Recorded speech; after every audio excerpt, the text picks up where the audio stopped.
Wake up, Detroit. I'm Joanne Watson, and this is your wake-up call.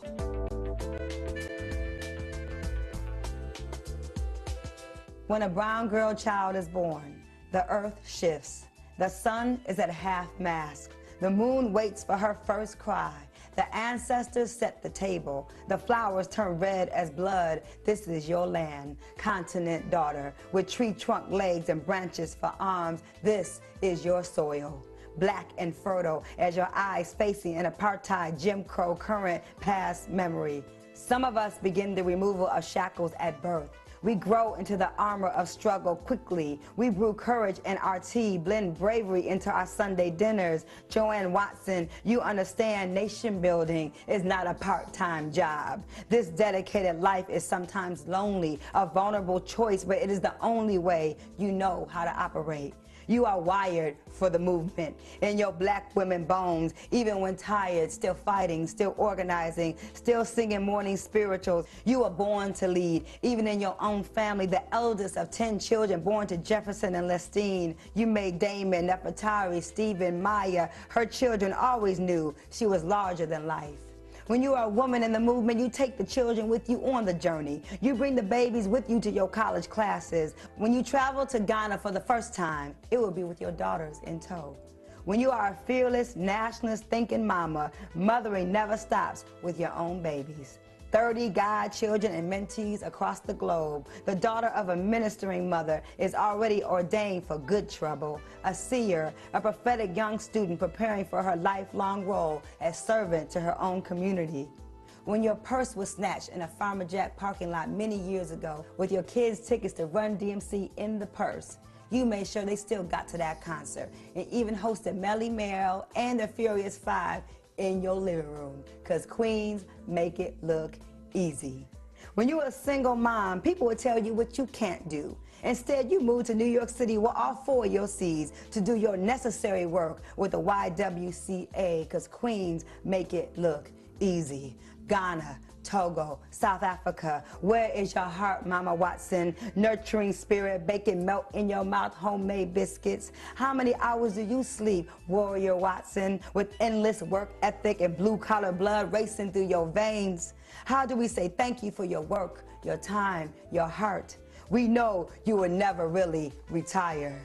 There is a fire on the path to freedom. There is smoke. There is sacrifice. There are stories of justice, of women, of Tubman, Sojourner, of Angela, Asada, Coretta, and Merle, and Betty, and Queen Mother Moore. Some of us know we are ancient, that our marrow is laced with legacy, that we are here to bring light to our daughters. Sometimes it just takes one woman, a mother, a grandmother, a Spitfire, griot, a sister, the only woman to lead the NAACP's largest chapter. She, daughter of the movement, of Rosa, of Irma. She was a birth that gave birth to possibility for other young activists like me, a true D woman, frontline Fatima, Nigerian blood, councilwoman, leader, truth teller, Joanne Watson, social worker, president of the Anti-Klan Network, sister, inspiration, dedicated to the protection of girls and the voices of women wrapped in West African beauty, regal and resilient. Wake up, Detroit. Wake up, South Africa. Wake up, Cuba. Wake up, small business owners. Wake up, White House. Wake up, reparations. Wake up, teachers. Wake up, women. Wake up, schools. Sleeping is not an option when the Honorable Joanne Watson is in the room.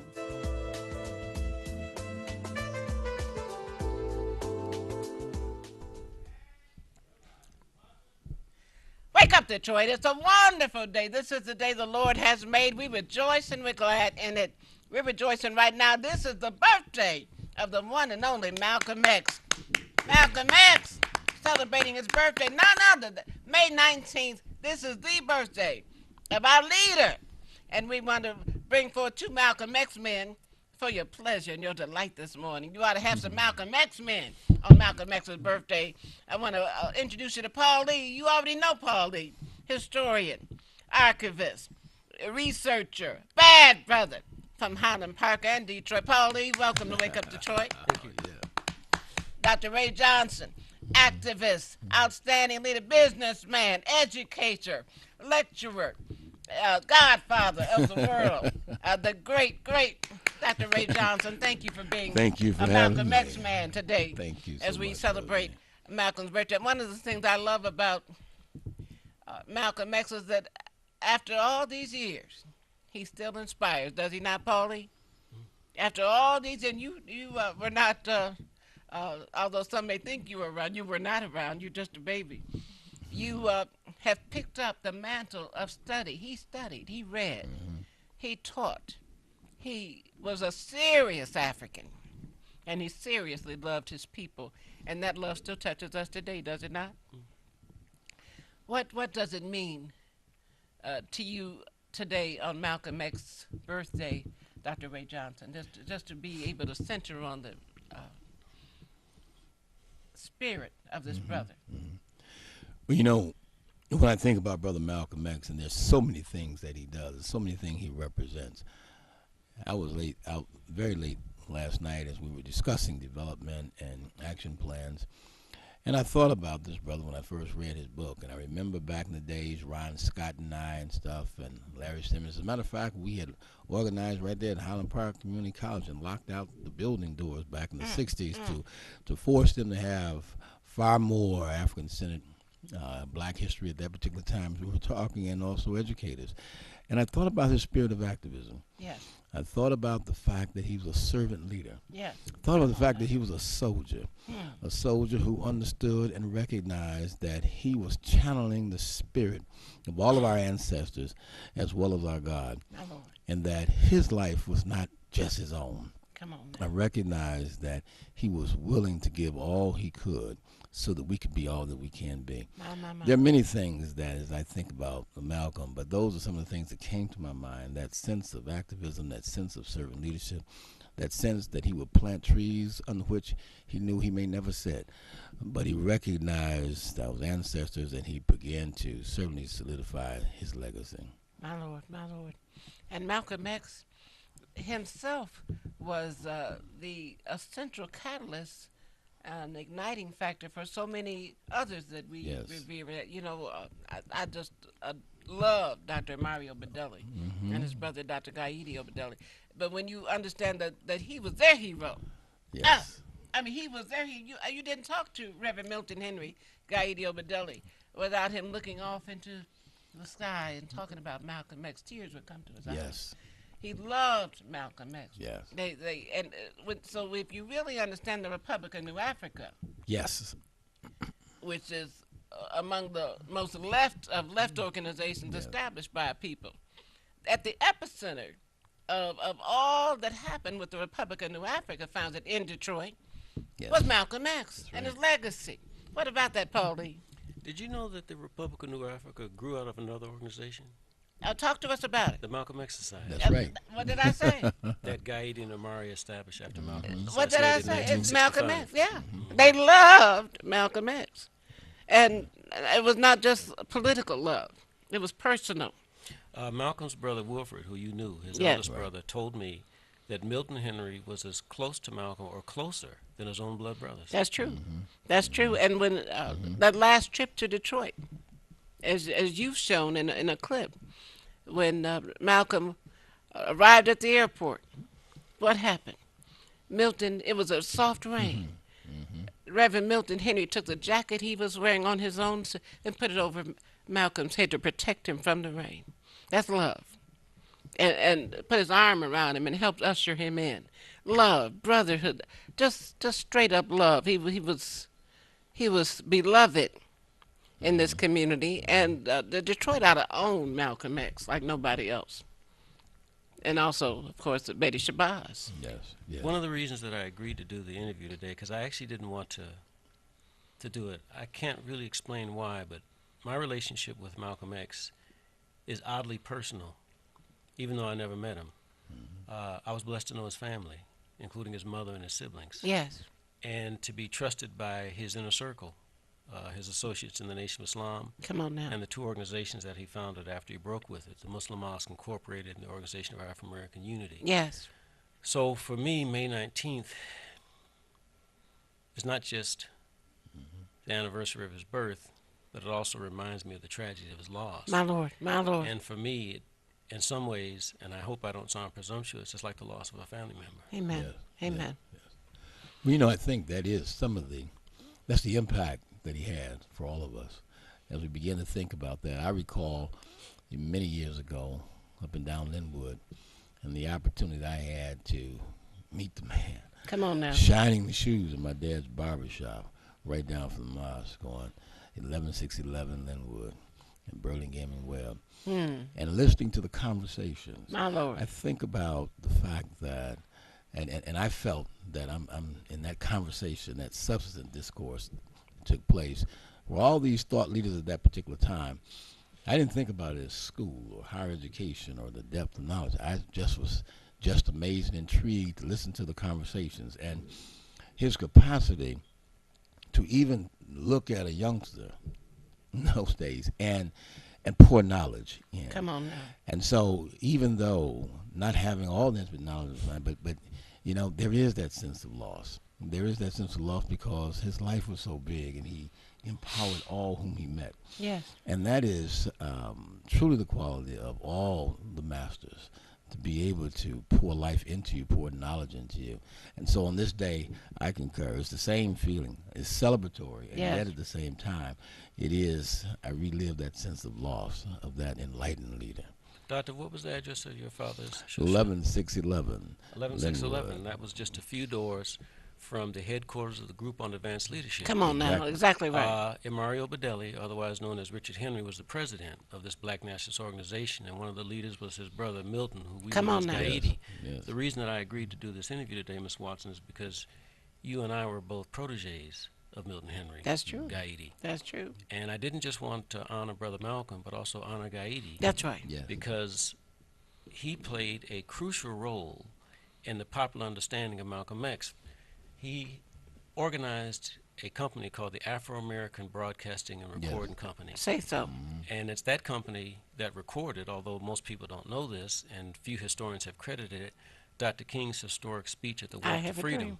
That's right. down Woodward Avenue. There was a huge rally held at Cobo Arena on June 23rd, 1963. You remember this very well. Yes. And I actually have a photograph of Milton Henry Gaidi in front of Dr. King Yes. with headphones on, Yes. recording this. Yes. But he later recorded 3 of Malcolm's most historic speeches. Yes. The speech known as Message to the Grassroots, which was delivered at the Northern Negro Grassroots Leadership Conference Yes. at King Solomon Baptist Church Come on on now. November Yeah. 10th, 1963. Yes. The better historians now cite this as one of the birthplaces of Black Power. Come on the call now. for self-determination. That's right.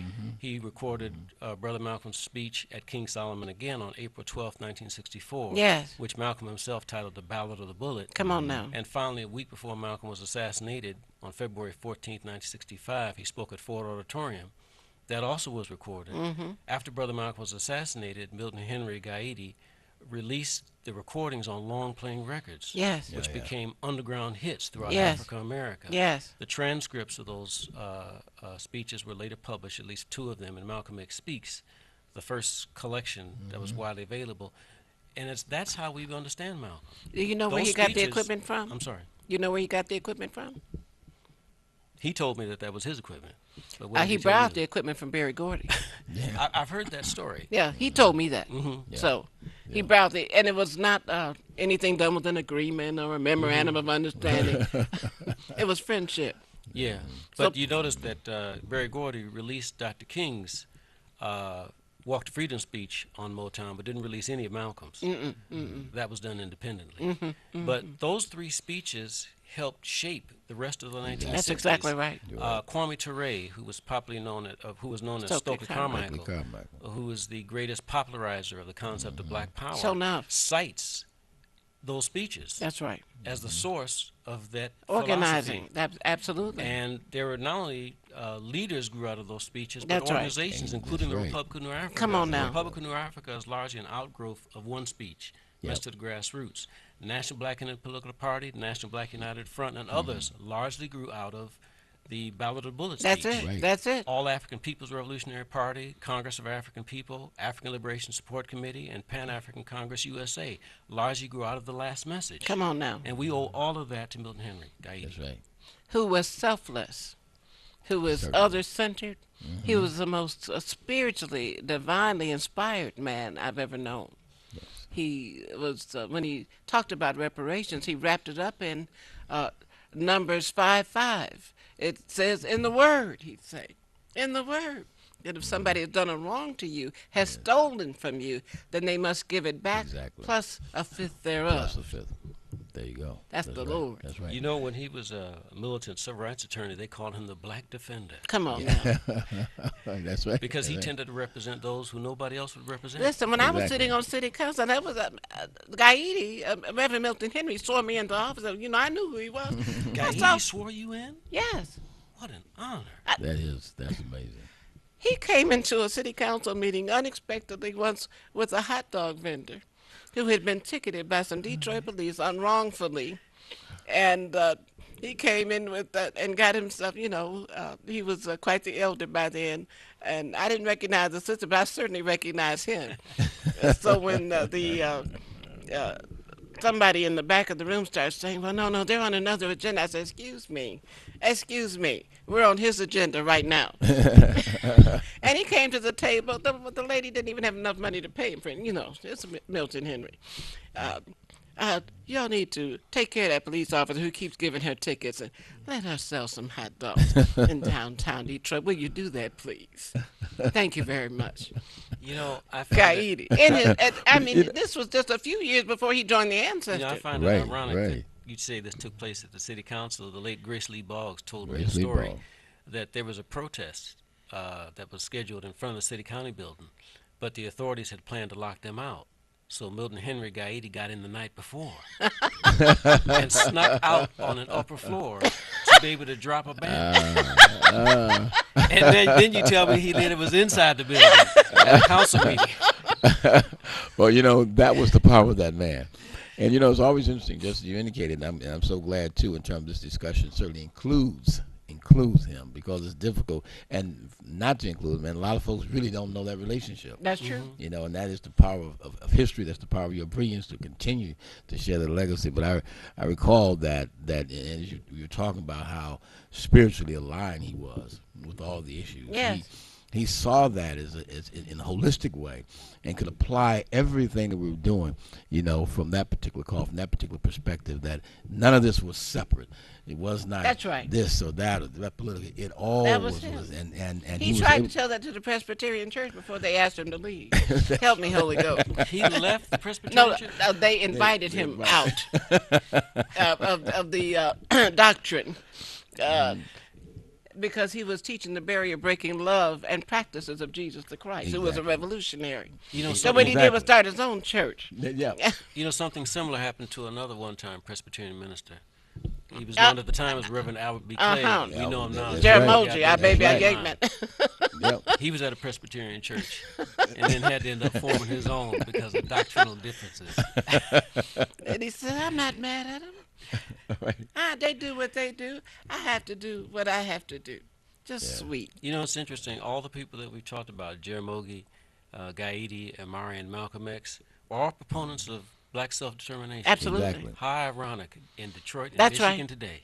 And look at the progeny, Chokwe Lumumba, who scored higher on the test, the law school admission test than anybody before or since I've heard.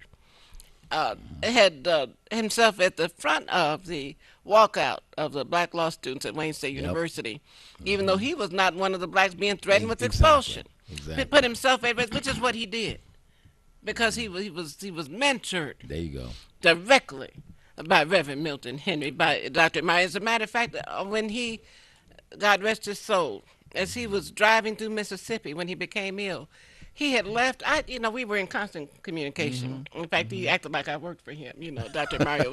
I was working for Congressman John Conyers on reparations. I had the same feeling. Raise Congressman a- Conyers, once you work for him, you always work Oh, for come him. on, somebody. Yeah, you know it. But I was working for Conyers, and Dr. Mario Badilli called me and said, "Now I'm filing another lawsuit against the U.S.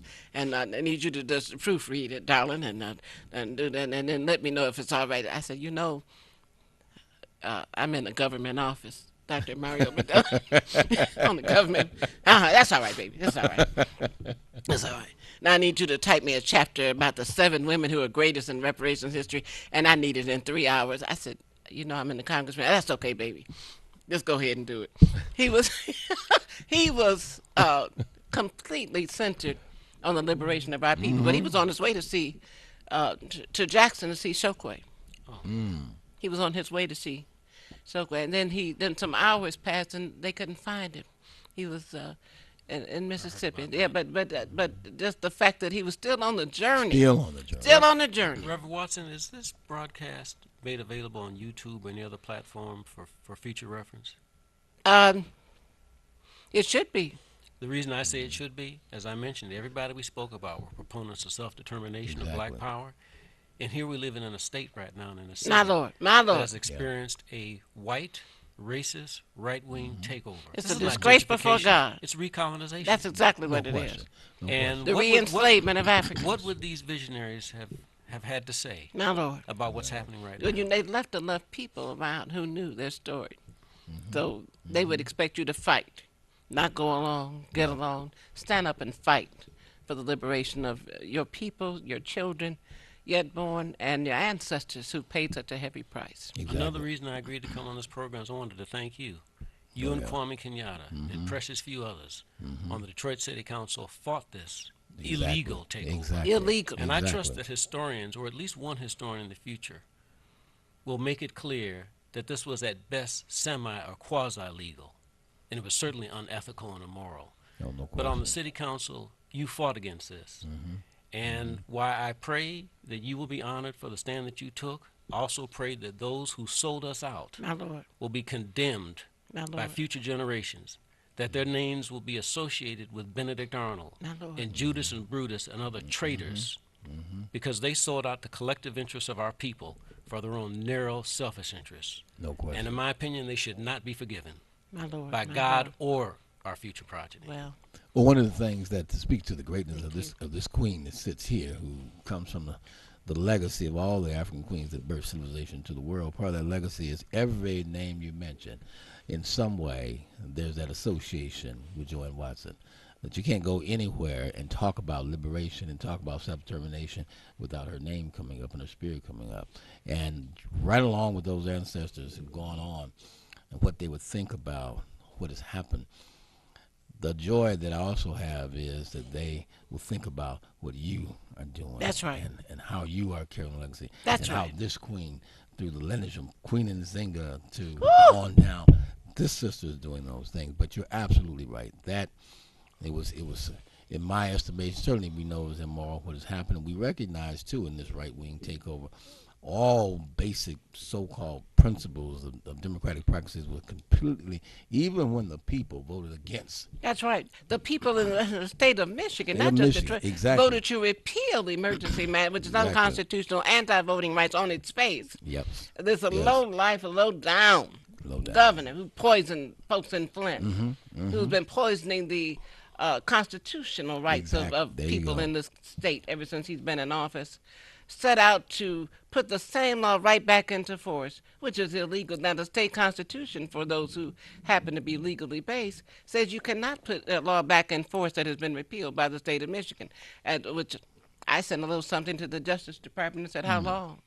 How long will you all let illegal, unconstitutional activity just have its way in Michigan? Yes, yes. You sent that to President Barack Obama's Justice Department? I sent it to President Barack Obama's Justice Department, yes, You get and any they response? no response, which is a response. Yeah. Yeah. Then they made the mistake of inviting me to a Black History program at the White House. Uh-oh. In the course of all that has been going on, I was a guest of our congressman, and I was nice. I was sweet, but I had something in my hand, which was a write-up of all the unconstitutional, anti-voting rights, all the illegal business that's been going on here. And I saw the bankruptcy before it came, and I knew Yes. because they chose a bankruptcy attorney to be the emergency manager, so nothing, it was all a conspiracy. Judge Rhodes. Yeah, who is now working for the same governor, and went to work for the emergency manager in Puerto Rico on their bankruptcy right after he stepped down from the bench. The people need to do their homework and do some research on everything. If you just study, it will reveal, everything will be revealed. But I gave them something in hand. I didn't want to send it by email, or I gave it in hand. And that this is what's happening in Detroit. So I don't want anybody to ever say they didn't get it. It's like I gave him the president, the Marshall Plan, to rebuild Detroit. Right. So I didn't send it I gave it to him. Right. Then, when they invite me to these kind of meetings, I never get invited twice, but when I get invited, I use the opportunity to share information because Exactly. sometimes you just have one time. So that's what you do. You know, there's some scholars that say that black nationalism has run its course, but I think these times are teaching us that the Honorable Elijah Muhammad was right in his injunction, do for self. Do for self. So, Do for Marcus self. Garvey said your only ultimate security is that which you That's provide it. for yourself. That's why we have some Malcolm X men in the house today. Paul Lee, you understand it, you speak it, you teach it, you've researched it, you've written about it, you've shared it, and you're a serious African. You're a Malcolm X man. Praise be to God. Into God. your bones. A man you never met, but you have there you go. you have picked up the nuances of his spirit, There you and go. you share it and you own it. You have been connected with the legacy of our brother in a special way, and it shows. So we thank you today for being a Malcolm X man. We thank you, Ray Johnson, who has been teaching and preaching and mentoring young people and old people. Thank you. People like Jeff Edison, yeah. who One of was a my- leader in his own, went to school with Chokwe. Yes, I mean, But Chokwe you and you sons. mentored Yeah, young and so many others. Thank you. But you a Malcolm X man, that's it. selfless, other-centered, love the baby. It's all about the babies. That's what Malcolm said. That's it. If it ain't That's about right. the babies, then what is it all about? That's right. Praise God for it. And you're still working to try to lift up the African development, African wealth, African health. And working with your wonderful wife to try to preserve treasures in our Yes, community, yes. seeded by the Honorable Coleman Alexander Young, which is Exactly. another name we need to call. Exactly. We just thank God for this Malcolm X man. Well, And we- today we need to honor this Malcolm X. I want everybody watching and listening, just focus on our brother. Read There you go. his words. Study his life. Have family meetings about Malcolm X. This is his birthday. It's Exactly. not just another day. Exactly. Reverend May Watson, 19th. May I add something to what you You just may. said? Not only read, but since young people now are plugged in technologically, That's true. go on YouTube and other social media platforms and watch videos. And we may have Listen one. to him speak. Let's see if that video's ready. Is it ready? Sean? Okay, let's go. This is a surprise for you. Home, when I was a Christian, I was a burglar. When Malcolm became converted to the Nation of Islam, I have no argument with Dr. Martin Luther King. He's doing the best he knows how. But what he's doing is out of style. It's out of date. And anybody who teaches Negroes today to turn the other cheek is actually committing a crime. I get excited when a white man becomes so concerned over Negroes defending themselves. All the white man has to do is stop brutalizing the Negro, and then he doesn't have to worry about the Negro doing whatever is necessary to defend himself. It's enough to get you excited. I think he was. I think he understood media politics before white elective politicians figured it out. Sean, thank you for showing that video. Wake up, Detroit. This was a surprise, Miss Watson. That was shot at 11605 Linwood, Group on Advanced Leadership. Wow. a few doors from your father's shop. Exactly. Interestingly enough, that's near the corner of Burlingame. My mind. That's Yes. north of it. Immediately south of it was what was then known as Muhammad's Mosque Number Exactly. 1, which is now Masjid Wali Muhammad, which Malcolm's brother Wilford was at that time the minister of. Yes. But the reason that I brought that clip, you saw that was Milton Henry sitting there. That's right. That was That's Gaye. right.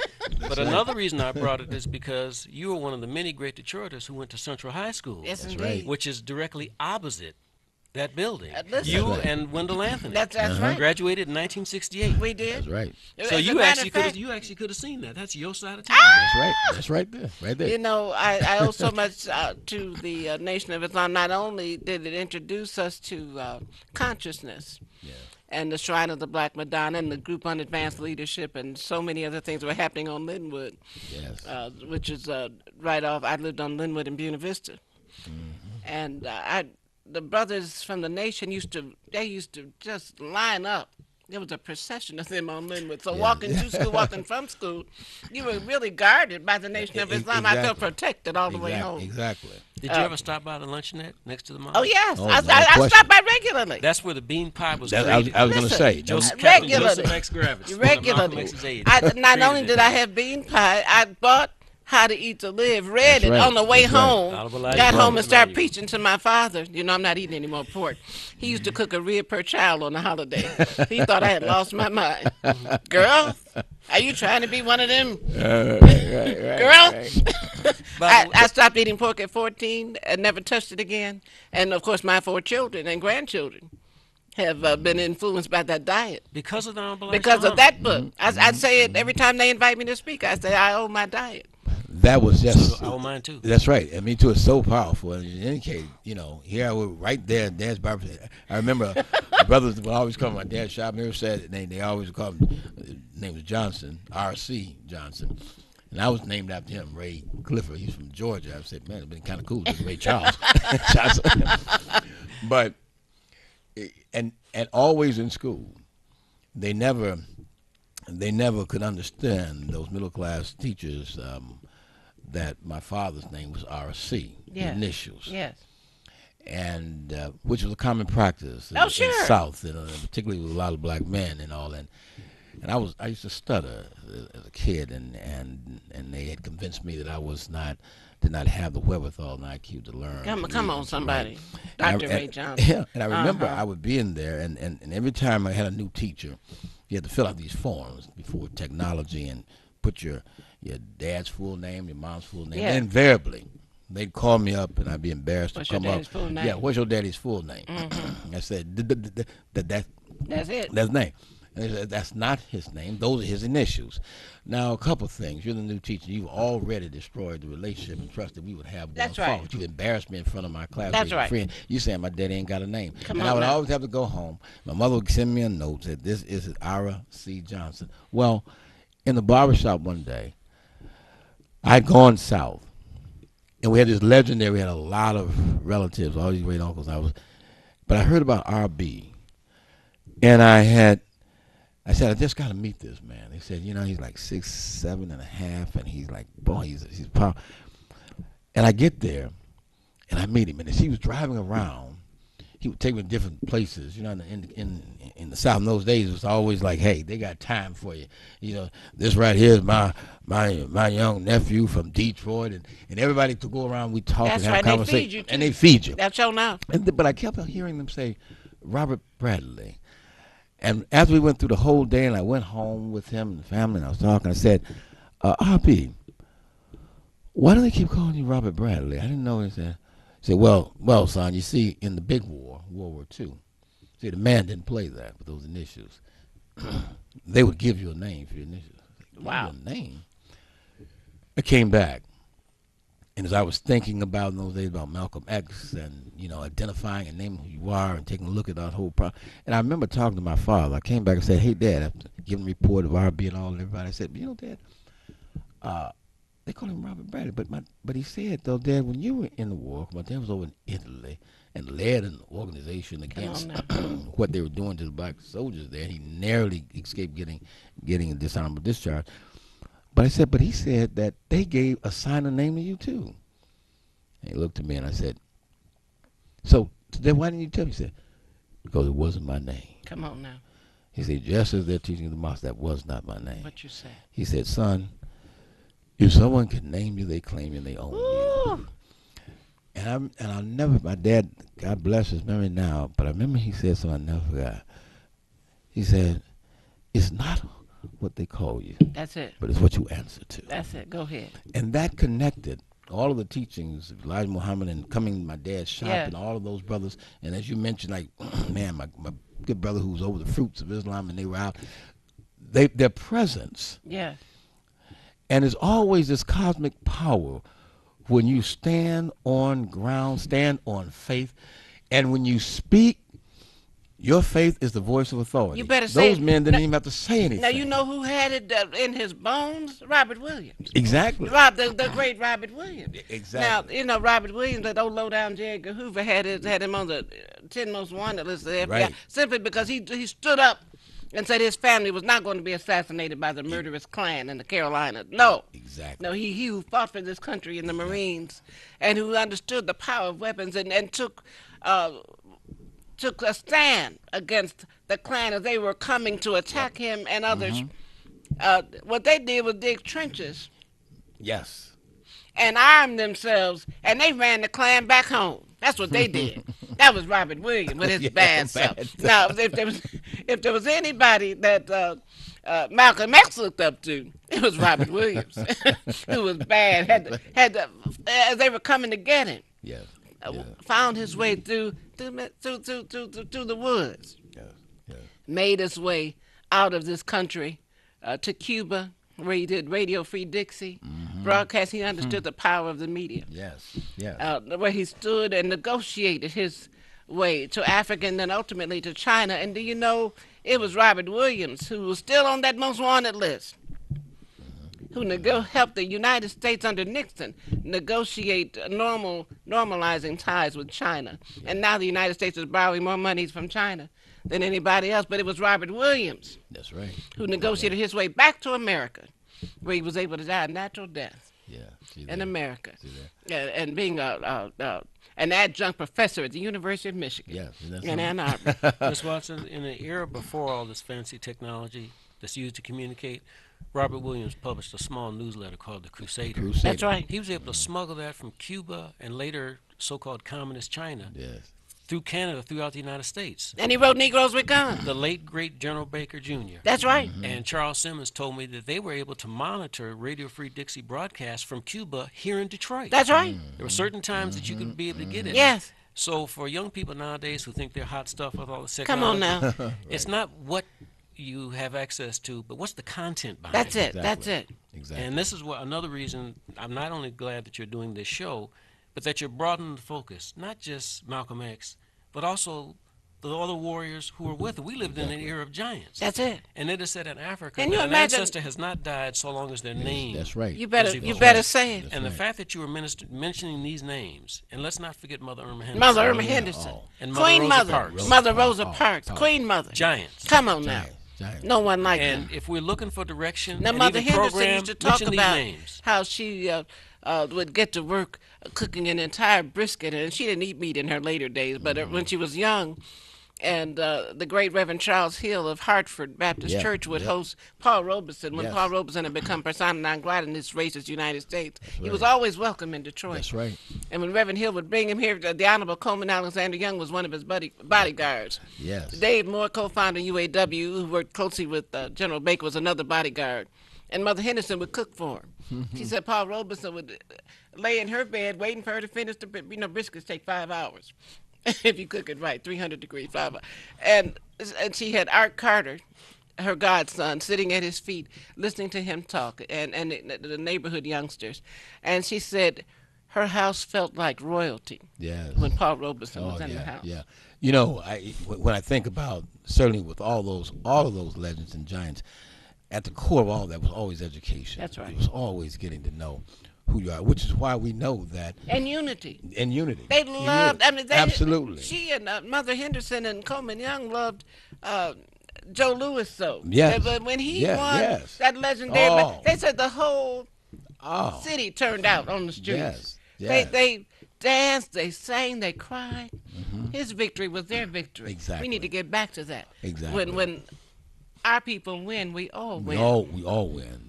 That sense of collective, you know, we own all of that. Unity. You know, that level of unity is amazing. When I think in terms of what Paul Robeson, when I found the school, I kept thinking about so who would I name the school Come on after? now. Come on, somebody. And I knew that Clifford already had chosen Malcolm X.